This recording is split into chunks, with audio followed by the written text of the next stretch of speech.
Xo'sh, biz birinchi bosqichni tugatdik. Endi ikkinchi bosqichda biz minnatdorlik va tasavvur bosqichini boshlaymiz. Qanamsa 3 minutlik minnatdorlikni boshlaylik. Men o'zimning qanday qilganligimni sizga deb beray. Men hayotimdagi barliq odam va ishlarni o'ylashga boshladim. Men tashakkur aytishga tegishli bo'lgan barliq odamlarni o'ylashga boshladim. Men manga vaqtimda agar qulaylik joylarda bo'lib qolsam, ba'zi ko'zimni yumib olaman. Men o'zimning hayotiga minnatdorman. Salomatligim uchun minnatdorman. Tanlash huquqimning bo'lganligidan minnatdorman.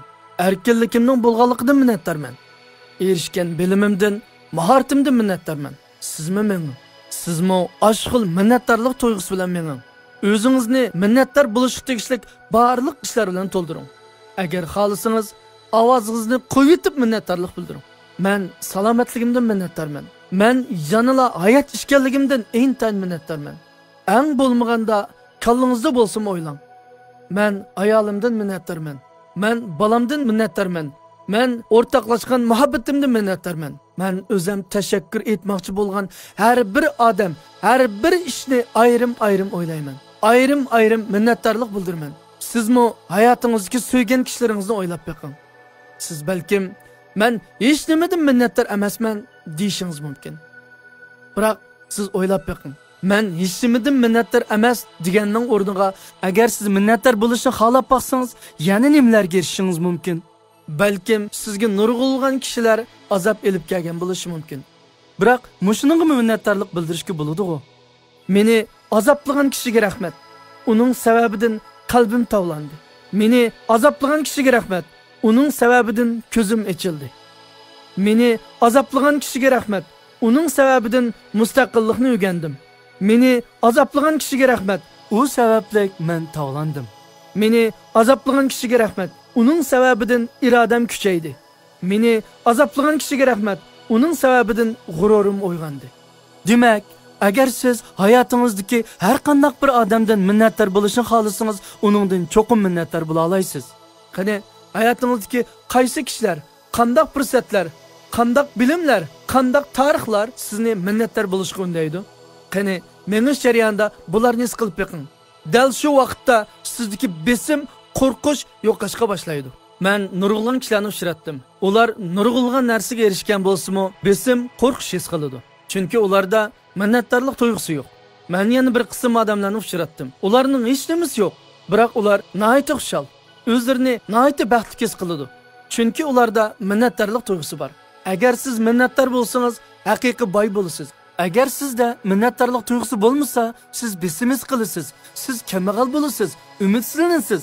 O'zingizga bir sovg'a bering, o'zingizga minnatdorlik sovg'asini bering. Siz minnatdor bo'lmoqchi bo'lgan barliq narsalarni o'ylang. Cho'nqur tashakkurni his qiling. U sizning hayotingizni iltifotga ega qilayotganligini his qiling. Bugun kimlarning hayotingizda bo'lganlik uchun baxt his qilyapsiz? Kimni so'ysiz?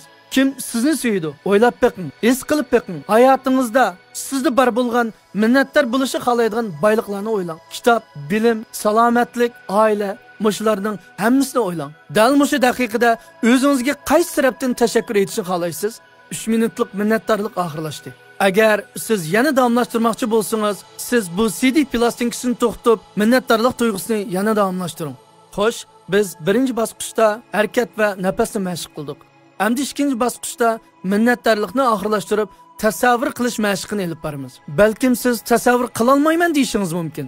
Tasavvur qilish ko'rish deganlik bo'lmasdan, balki his qilishdir. Bu sizning hayotingizda erishmoqchi bo'lganlaringizga allburun erish bo'ldim deb his qilishingizni ko'rsatadi. Bunda qilishning sababi menimiz jonliq tasavvur bilan yuz bergan ishni farqlantira olmaydi. Shuningdek, siz o'zingiz qilmoqchi bo'lgan ishingizni jonliq tasavvur qiling.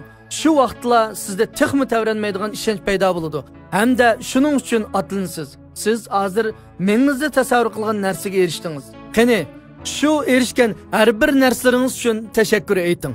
Qani, badaningizning sog'lom, kuchli bo'lganligi uchun tashakkur ayting. Garchi hozir undaq bo'lmagan taqdirdami, siz davomli jonliq tasavvur qilishni davomlashtirsangiz, tasavvuringiz sizni shu tarafga qarab mang'izdi. Mengizda qancha ko'p jonliq tasavvur qila olsangiz, o'zgarish shuncha tez bo'ladi. Esingizni uchun tuting. Tashqi dunyodagi har bir narsa ichki dunyoingizda boshlandi. Ya'ni o'y fikrimiz harakatimizga yetakchilik qiladi. Jismingizni o'ylang, nishoningizni o'ylang. hamda ularning amalga oshganligini his qiling. Kasbdagi nishoningizni tasavvur qiling. Erishmoqchi bo'lgan narsangizga erishib bo'lganligingizni tasavvur qiling. Ayolingiz, eringiz, balalaringiz, do'stlaringiz sizga ko'ngil bo'ladigan har qanday bir odamga erishtirmoqchi bo'lganligingizni tasavvur qiling. Hayotingizning har qaysi sohalarida vujudga keltirmoqchi bo'lganligingizni tasavvur qiling. Sizga nima kerak bo'lsin, mayli iqtisod, mayli ijtimoiy munosabat yoki hissiy munosabat bo'lsin, ularni reallikka aylantirmoqchi bo'lsangiz, jonliq tasavvur qiling. Mengishingizni almashtiring. Muzikani ishlating, jismingizni ishlating, mengizni ishlating. Hayotga bo'lgan arzu, armonlaringizni ro'yobga chiqaring. Haras tasavvur qilish jarayonida siz tut nafas harakatini birlashtirsangiz, buning unumi texim yaxshi bo'ladi. G'alaba allabirun qo'lga kelib bo'ldi. 10 yildan keyingi emas, balkim 5 yil, balkim 1 yil, balkim 1 oy, balkim bugungi erishmoqchi bo'lganlaringizga erishib bo'ldim deb qiyos qilib beqing.